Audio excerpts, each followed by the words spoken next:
The law of Christ has vast implications for our relationships. No longer are we interacting with each other out of a sense of lawful duty.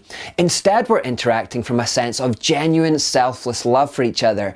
And that leads us to a concept known as mutual submission. The Bible says, submit to one another out of reverence for Christ. For wives, this means submit to your husbands as to the Lord. For a husband is head of his wife, as Christ is head of the church. For husbands, this means love your wives, just as Christ loved the church. He gave up his life for her.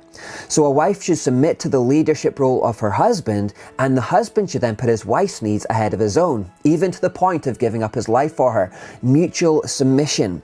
Another way of describing this concept is servant leadership. Husbands should be servant leaders. Jesus demonstrated servant leadership personally when he knelt down to wash his disciples' feet.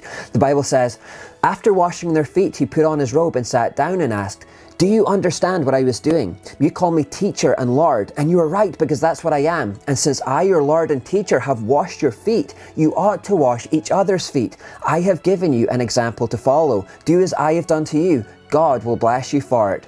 Even though Jesus had authority to lead the disciples, he used that position of leadership to serve them. He told his disciples that that's what he wanted from them too. And this is what Paul is referring to in marriages.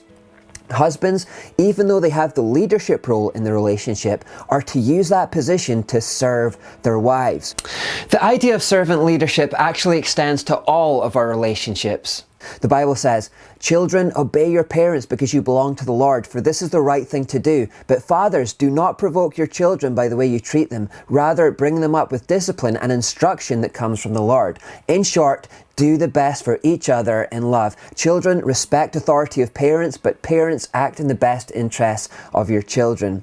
For the work environment, the Bible says, servants, obey your earthly masters with deep respect and fear. Serve them sincerely as you would serve Christ. Try to please them all the time, not just when they are watching you. As servants of Christ, do the will of God with all your heart. Work with enthusiasm, as though you were working for the Lord rather than people. Masters, treat your servants in the same way. Don't threaten them. Remember, you both have the same master in heaven, and he has no favorites.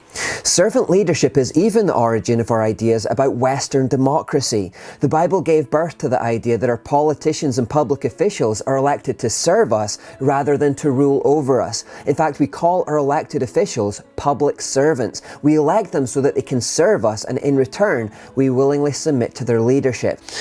It isn't very popular to talk about things like mutual submission and servant leadership in this age of political correctness and feminism, but this is how we create harmonious home, work and social environments. Husbands, though they have authority to lead wives, serve them. Parents, though they have authority to lead children, serve them. Bosses, though they have authority to lead employees, serve them. And politicians, though they have authority to lead civilians, serve them. In exchange, the wives, children, employees and civilians submit willingly and lovingly to godly leadership. What we're actually doing is we're learning selflessness. We're learning to put others first. And the more good we do for others in this system, the more good they will be inclined to do for us in return. And in this way, love tends to multiply.